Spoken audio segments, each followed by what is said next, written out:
BPSC की तैयारी में आपका स्वागत है। मेरा नाम सागर तिवारी है। इस चैनल पे हम बिहार पीसीएस के प्रीलिम्स और मेंस के पॉइंट ऑफ व्यू से चीज़ों का अध्ययन करेंगे। बिहार पीसीएस के पीटी में देखें 150 क्वेश्चन आते हैं। 150 में से 30 क्वेश्चन होता है इतिहास का लगभग, और 30 क्वेश्चन में लगभग 5 क्वेश्चन मान लें मेडिवल हिस्ट्री का होता है, 5 क्वेश्चन एंशिएंट का और लगभग 20 क्वेश्चन जो है मॉडर्न हिस्ट्री का होता है। 5 क्वेश्चन जो मेडिवल का है उसमें से भी 2-3 क्वेश्चन हम मान लें कि जो सल्तनत काल है, 2 क्वेश्चन सल्तनत काल से, 2 क्वेश्चन मुगल काल से, एक आध क्वेश्चन जो है मराठा हो गया या कुछ और हो गए। यहाँ सबसे कुल मिला 4-5 क्वेश्चन आते हैं। तो इस वीडियो में हम सल्तनत काल पूरा उसको अध्ययन करेंगे। अगर 2 क्वेश्चन एग्जाम में आ गए तो वो अच्छा हो जाएगा। कुछ उदाहरण देखें जो क्वेश्चन आए हुए हैं मेडिवल हिस्ट्री से बिहार पीसीएस में। कुतुब मीनार का निर्माण किसने पूरा करवाया था? तो अभी इसको नहीं देखेंगे किसने करवाया था, पहले पूरा अच्छे से पढ़ लेंगे।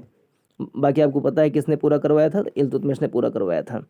कुतुबुद्दीन ऐबक ने 1199 के आसपास में कुतुब मीनार का निर्माण करना शुरू किया था, उसकी शुरुआत की थी।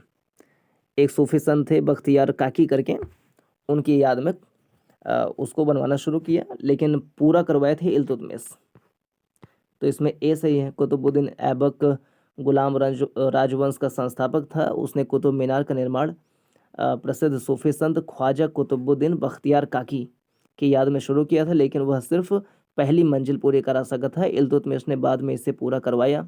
कुतुब मीनार के दक्षिण में हौज शमशी और उसके आसपास के मदरसे का निर्माण इल्तुतमिश ने करवाया।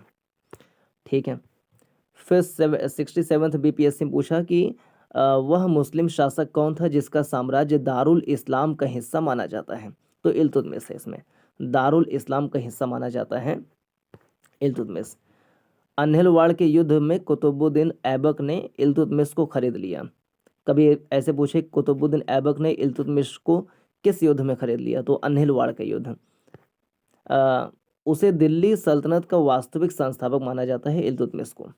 इसने लाहौर के स्थान पर दिल्ली को राजधानी बनाई थी। चांदी का सिक्का टंका और तांबे का सिक्का जीतल चलाया। उसने इक्ता प्रणाली की शुरुआत की और नागरिक प्रशासन और सेना में अहम सुधार किए।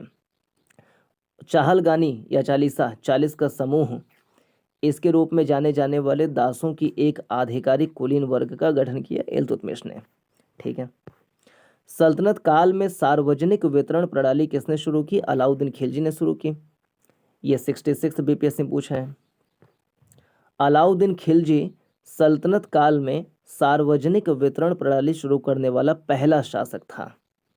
ठीक है। किस सुल्तान ने भूमि पर माप के लिए आधी फसल राजस्व के रूप में मांगी थी? तो वह है अलाउद्दीन खिलजी। अलाउद्दीन खिलजी ने मांगी थी। कुछ भूमि के नाम है, महत्वपूर्ण शब्द हैं, उसके अर्थ एग्जाम में पूछ ले कि खालिसा भूमि क्या होती है? भूमि जो इक्ता के रूप में आवंटित नहीं की गई है वो खालिसा भूमि है। भाग मीन्स भू राजस्व, भोग उपकर, मुतसर्रिफ लेखाकार, आमिल कलेक्टर, खुती राजस्व संग्रहण। अलाउद्दीन खिलजी द्वारा लगाए गए 2 नए कर थे, घरी कर और चरी कर। घर पे कर और चराई कर, जो दुधारू पशुओं पर लगाया जाता था। ठीक है। ये कुछ उदाहरण देखिए। अब हम अच्छे से मध्यकालीन राजनीतिक व्यवस्था के बारे में पढ़ेंगे, मेडिवल पॉलिटिकल सिस्टम। 8वीं शताब्दी के बाद भारत की राजनीतिक दशा। मध्यकालीन इतिहास देखें तो वो 8वीं शताब्दी से 18वीं शताब्दी के बीच का इतिहास है, 1000 सालों का इतिहास। 8वीं शताब्दी के बाद भारत की राजनीतिक दशा। इस समय देश में कोई सर्वोच्च केंद्रीय शक्ति नहीं थी। एकदम पूरा डिटेल से धीरे धीरे पढ़ेंगे, क्योंकि कभी स्टेटमेंट में पूछ ले, कभी फैक्चुअल पूछ ले, तो सारी बातें पता रहे। कि 8वीं शताब्दी में देखें तो इस समय कोई सर्वोच्च केंद्रीय शक्ति नहीं थी। भारत विभिन्न छोटे छोटे राज्यों का संग्रह था और प्रत्येक राज्य स्वतंत्र एवं सार्वभौम था। 8वीं शताब्दी के पूर्वार्ध में प्रमुख राज्य जो है अफगानिस्तान।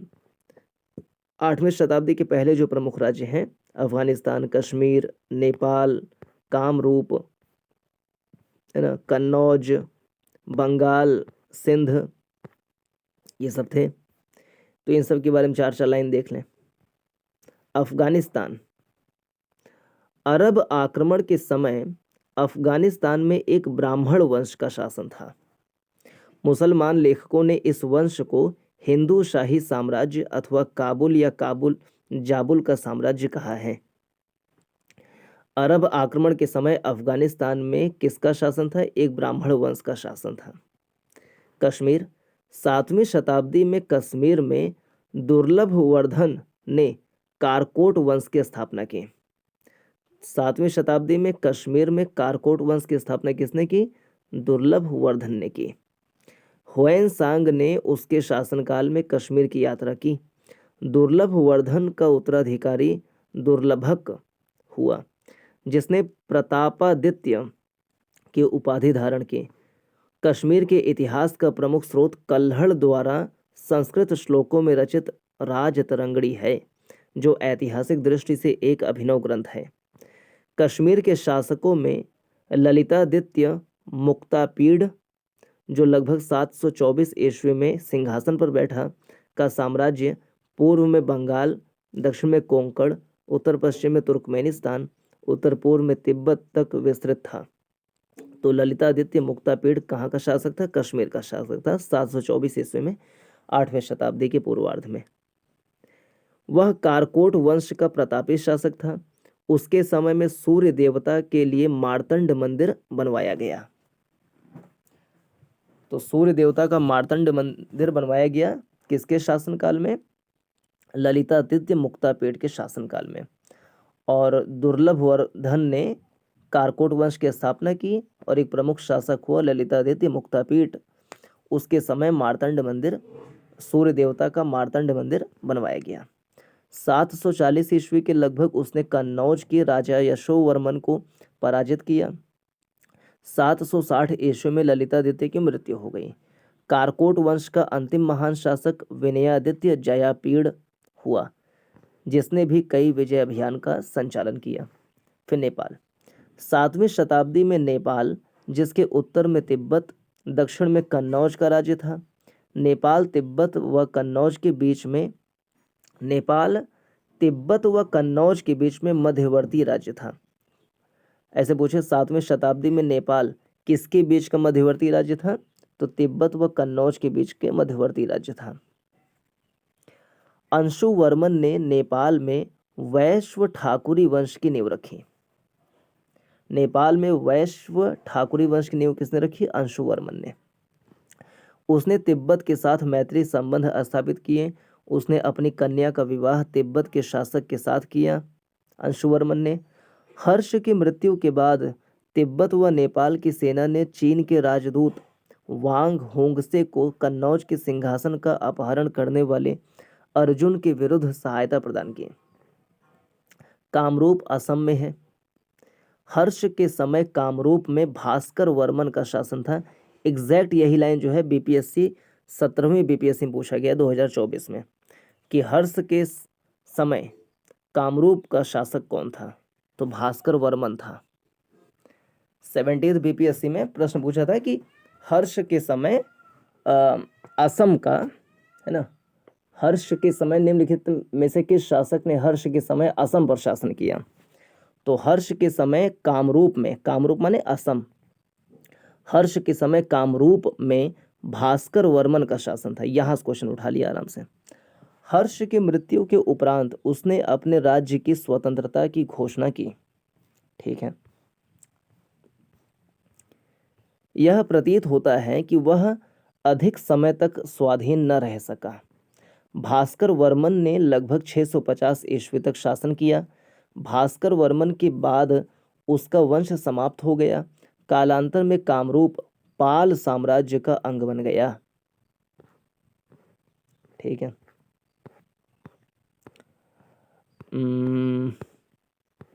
कामरूप में भास्कर वर्मन का शासन था हर्ष के समय। उसके बाद जो है कामरूप में पाल वंश का शासन हो गया। ठीक। फिर कन्नौज। 8वीं शताब्दी के आरंभ में यशोवर्मन कन्नौज के सिंहासन पर बैठा। उसने पराक्रम से अपने पराक्रम से उसने पुनः कन्नौज को अपने अतीत का गौरव प्रदान किया। वह सिंध के राजा दाहिर का समकालीन था। ऐसे पूछें कि सिंध के राजा दाहिर का समकालीन कौन था? यशोवर्मन था। ठीक, कन्नौज का शासक यशोवर्मन सिंध के राजा दाहिर का समकालीन था। इसके उपरांत कन्नौज पर आधिपत्य के लिए 8वीं शताब्दी की तीन बड़ी शक्तियों, तो 8वीं शताब्दी की तीन बड़ी शक्ति पाल, गुर्जर प्रतिहार व राष्ट्रकूट, पाल, गुर्जर प्रतिहार व राष्ट्रकूट के मध्य एक संग्राम हुआ जिसे त्रिपक्षीय संघर्ष के नाम से जाना जाता है। कुछ समय के लिए कन्नौज पर प्रतिहारों का आधिपत्य स्थापित हो गया, परंतु बाद में उनका स्थान पाल वंश ने ले लिया। अंततोगत्वा इस युद्ध में प्रतिहारों की विजय हुई। ये पूछेगा एग्जाम में कि त्रिपक्षीय संघर्ष में कन्नौज पे कब्जा करने के लिए पाल, गुर्जर प्रतिहार और राष्ट्रकूटों ने संघर्ष किया, जिसे त्रिपक्षीय संघर्ष के रूप में जाना जाता है। अंत में कन्नौज पर नियंत्रण किसका हुआ? तो प्रतिहारों का हुआ, गुर्जर प्रतिहारों का नियंत्रण हुआ अंतिम में। इसके बाद प्रतिहार उत्तर भारत की एक महत्वपूर्ण शक्ति के रूप में उभर कर आए। बंगाल की मृत्यु, शशांक की मृत्यु के पश्चात लगभग एक शताब्दी तक बंगाल में अराजकता और अव्यवस्था का वातावरण व्याप्त रहा। 8वीं शताब्दी के मध्य अशांति एवं अव्यवस्था से तंग आकर बंगाल के प्रमुख नागरिकों ने गोपाल नामक एक सुयोग्य सेना नायक को अपना राजा बनाया। तो शशांक की मृत्यु के बाद 100 साल तक अव्यवस्था रहा। उसके बाद गोपाल जो है बंगाल का शासक बने।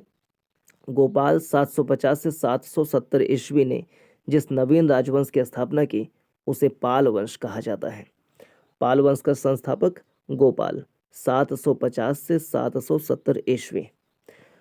गोपाल द्वारा स्थापित किए गए पाल वंश ने 12वीं शताब्दी तक शासन किया। धर्मपाल, देवपाल, महिपाल इस वंश के प्रसिद्ध शासक हुए। सिंध में राय वंश का शासन था। राय वंश का शासन कहाँ था? सिंध में।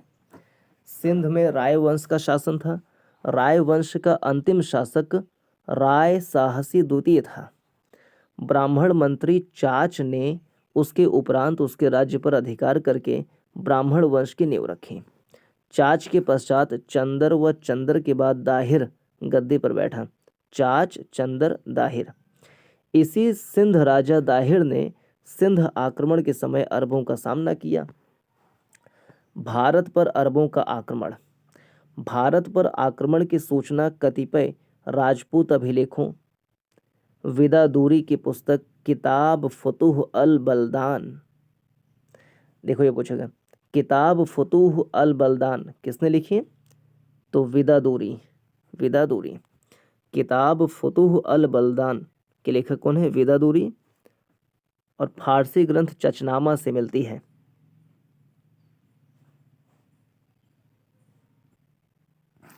भारत पर अरब आक्रमण की सूचना का स्रोत क्या है? किताब फतूह अल बलदान, बिदादुरी और फारसी ग्रंथ चचनामा। यहाँ से ज्ञात होता है कि मोहम्मद पैगंबर के काल में ही इस्लामिक शक्ति का प्रसार प्रारंभ हो गया था। मोहम्मद पैगंबर की मृत्यु के 8 वर्षों के अंदर ही, मोहम्मद पैगंबर के मृत्यु के 8 वर्ष के अंदर ही इस्लामिक शक्ति ने सीरिया तथा मिस्र पर कब्जा कर लिया। फिर 640 से 709 ईस्वी के बीच एशिया, यूरोप, अफ्रीका में एक वृहद इस्लामी साम्राज्य की स्थापना हुई। परंतु भारत के संदर्भ में एक महत्वपूर्ण तथ्य यह है कि पश्चिम एशिया तथा उत्तरी अफ्रीका के क्षेत्रों की तुलना में भारत ने बहुत ही कड़ा प्रतिरोध किया। अरब व्यापारियों के माध्यम से भारत के जिस समृद्धि की चर्चा अरब जगत में पहुंची थी, उसने भारत विजय के लिए अरब शासकों को प्रेरित किया। इसमें भारत का मूर्ति पूजक देश होने का तथ्य ने धार्मिक रूप से प्रेरक का काम किया। एग्जाम में से पूछ सकता है कि अरब आक्रमण के पीछे जो प्रेरक कारक थे वो क्या थे? तो पहले अरब के व्यापारियों के माध्यम से भारत की जिस समृद्धि की चर्चा हुई, तो अरब जगत में पहुंची, उसने भारत विजय के लिए अरब शासकों को प्रेरित किया, एक व्यापारियों के माध्यम से।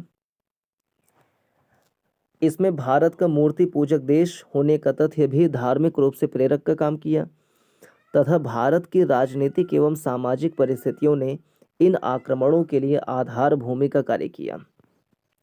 जैसा कि पहले ही बताया जा चुका है कि अरबों के आक्रमण का भारत में कड़ा प्रतिरोध हुआ। ठीक, अरबों के आक्रमण का भारत में कड़ा प्रतिरोध हुआ। लगभग 90 वर्षों तक अरब शक्ति भारत में पांव जमाने के लिए प्रयत्न करती रही।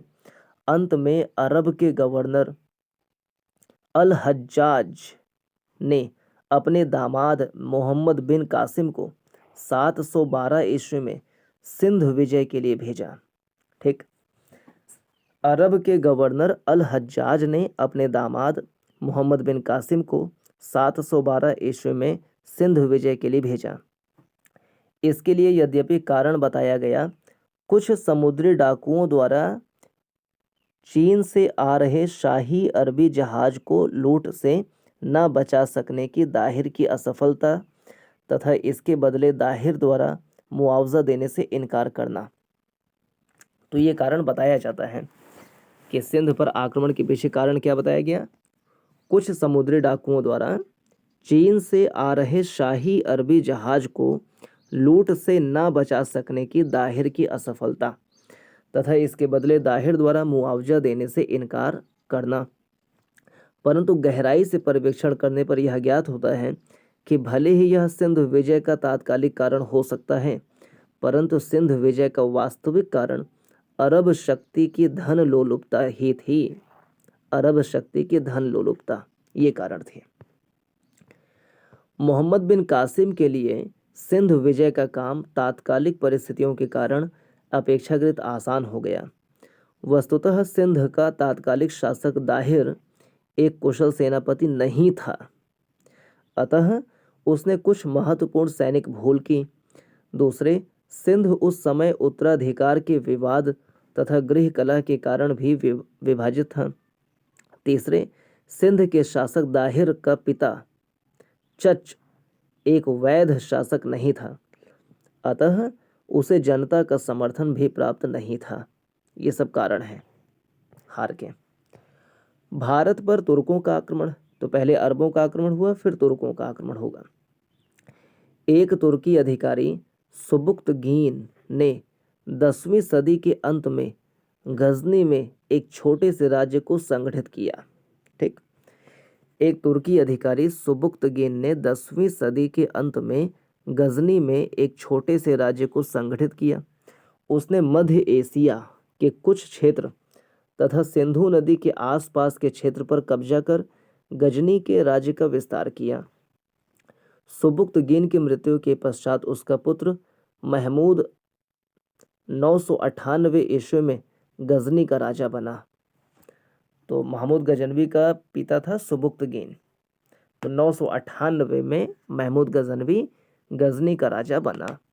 ठीक है, कब बना? 998 ईस्वी में। ये भी इंपॉर्टेंट डेट है। राज्यरोहण के समय उसकी अवस्था मात्र 27 वर्ष की थी। महमूद गजनवी की राज्यरोहण के समय उम्र क्या थी? 27 साल। 998 ईस्वी में उसका राज्यरोहण हुआ।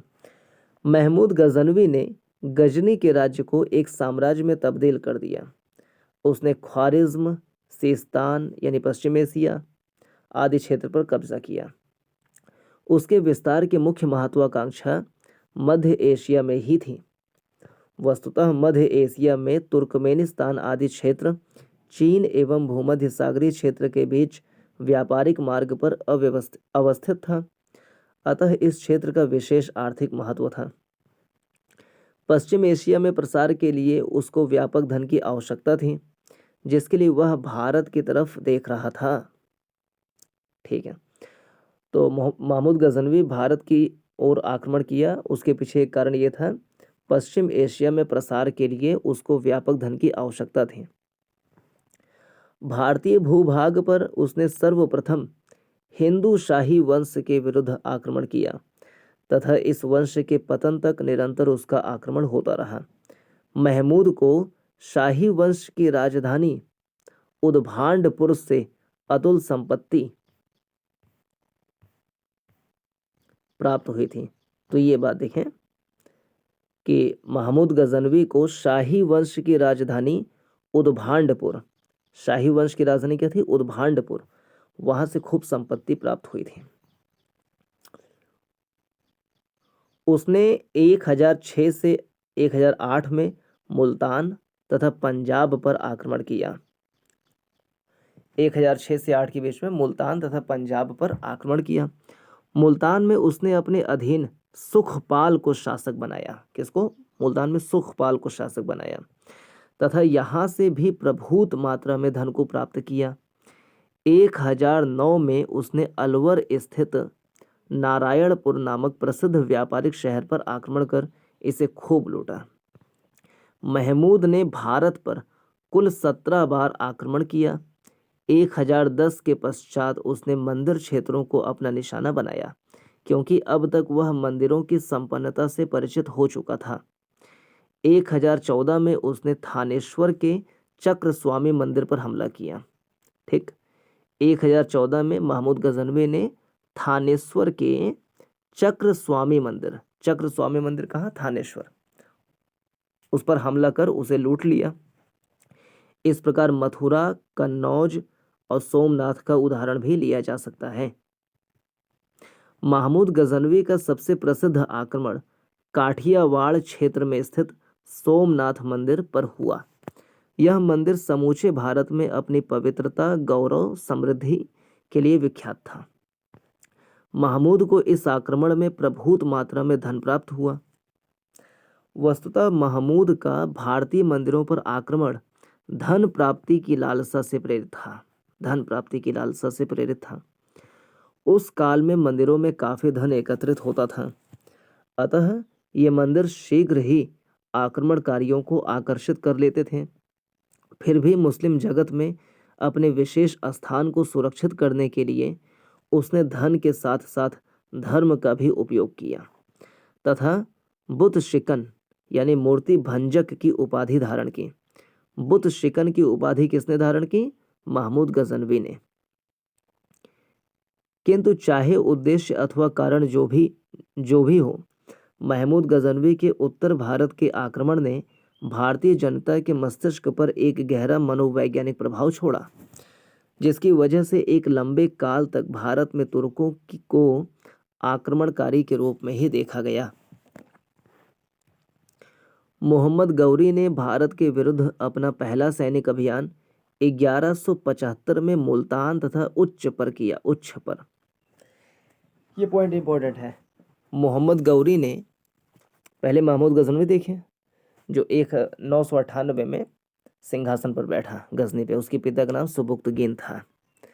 उसने भारत पे आक्रमण किया। महमूद गजनवी ने 17 बार आक्रमण किया, मंदिरों को लूटा।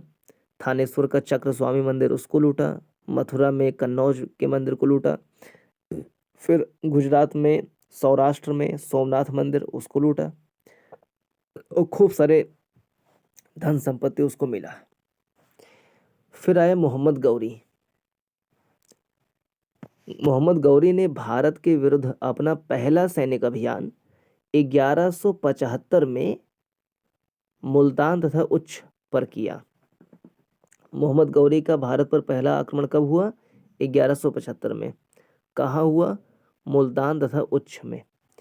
फिर उसने 1205 ईस्वी तक अपने साम्राज्य विस्तार तथा पूर्व विजित राज्य की रक्षा के लिए भारत पर अनेक आक्रमण किए। इन विजयों से उत्साहित होकर उसने 1178 ईस्वी में गुजरात पर चढ़ाई की। 1175 में मुल्तान और उच्च पर चढ़ाई की। 1178 में गुजरात पर चढ़ाई कर दी, परंतु गुजरात के प्रबल चालुक्य शासक भीम द्वितीय ने उसे बुरी तरह से पराजित किया। गुजरात में मिली पराजय ने गौरी की भारत विजय की योजना को परिवर्तित कर दिया। अब वह समझ गया कि भारत विजय का सही मार्ग पंजाब से होकर आएगा, जहां पर अपेक्षाकृत कमजोर गजनी वंश का शासन था। अतः उसने 1179 में 78 में गुजरात पे आक्रमण किया, हार गया। किससे? भीम द्वितीय से। फिर अगले ही साल 1179 में पेशावर पर आक्रमण किया। कहाँ? पेशावर पर आक्रमण किया। फिर लाहौर पर भी उसका अधिकार हो गया। गौरी द्वारा पंजाब पर किए गए नियंत्रण से उसके दिल्ली के शासक पृथ्वीराज से संघर्ष की पृष्ठभूमि तैयार हो गई, क्योंकि पृथ्वीराज गुजरात के शासक से पराजित होने के पश्चात स्वयं उत्तर पश्चिम की तरफ निगाह गड़ाए हुए था। दोनों शक्तियों के मध्य सीधी टकराहट ताबर हिंद के किले, कहाँ, ताबर हिंद के किले को लेकर शुरू हुई। इस पर गौरी ने 1191 ईस्वी में अधिकार कर लिया। यह किला दिल्ली प्रशासन के लिए अत्यंत सामरिक महत्व का था। ताबर हिंद का किला, ये इंपॉर्टेंट एग्जाम में आ सकता है। ताबर हिंद के किले के लिए मोहम्मद गौरी का पृथ्वीराज चौहान से संघर्ष हुआ। ठीक है। और ताबर हिंद का किला दिल्ली प्रशासन के लिए सामरिक रूप से महत्वपूर्ण था। पृथ्वीराज ने इस स्थान के सामरिक महत्व को देखते हुए तथा तुर्कों को अपना पांव जमाने का मौका दिए बिना तुरंत ताबर हिंद की तरफ कूच किया तथा 1191 ईस्वी के तराइन के प्रथम युद्ध में गौरी को पराजित किया। परंतु राजपूत शासक की रणनीति की सबसे बड़ी दुर्बलता रही कि उसने पराजित तुर्की सैनिकों को संपूर्ण रूप से पंजाब से निकालने का कोई यत्न नहीं किया। माना जाता है कि पृथ्वीराज तुर्की आक्रमण की प्रवृत्ति को समझने में असफल रहा तथा इसे मात्र सीमावर्ती झड़प ही मानता रहा। उसके पास यह समझने के कि गौरी शासक भी गजनी शासक की तरह मात्र पंजाब से संतुष्ट रहेंगे, कई कारण भी थे। पृथ्वीराज का यह निष्कर्ष उसके तथा भारत के शेष राज्यों के लिए विनाशकारी साबित हुआ, क्योंकि इसी निष्कर्ष के तहत न तो उसने अपनी सैन्य तैयारियों को पुनर्व्यवस्थित किया और न ही राजपूत राजाओं के संघ निर्माण का ठोस उपाय किया।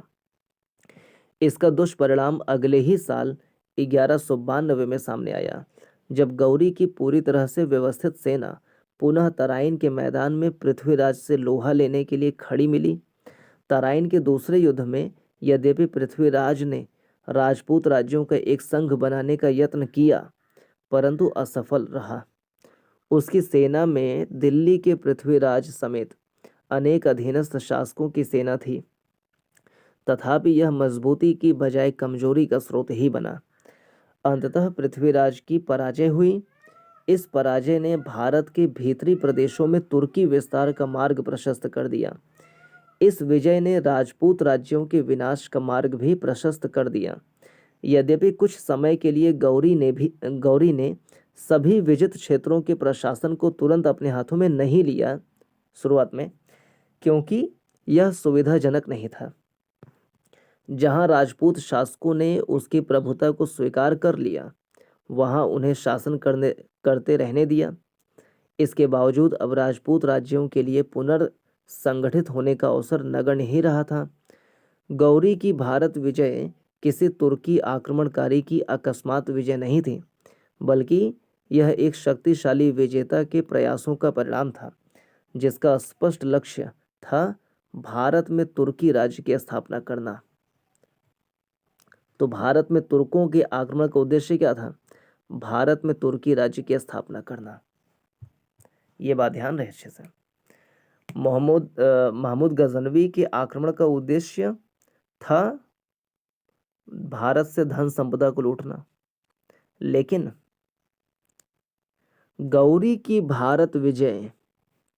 मोहम्मद गौरी की भारत विजय किसी तुर्की आक्रमणकारी की अकस्मात विजय नहीं थी, बल्कि यह एक शक्तिशाली विजेता के प्रयासों का परिणाम था, जिसका स्पष्ट लक्ष्य था भारत में तुर्की राज्य की स्थापना करना।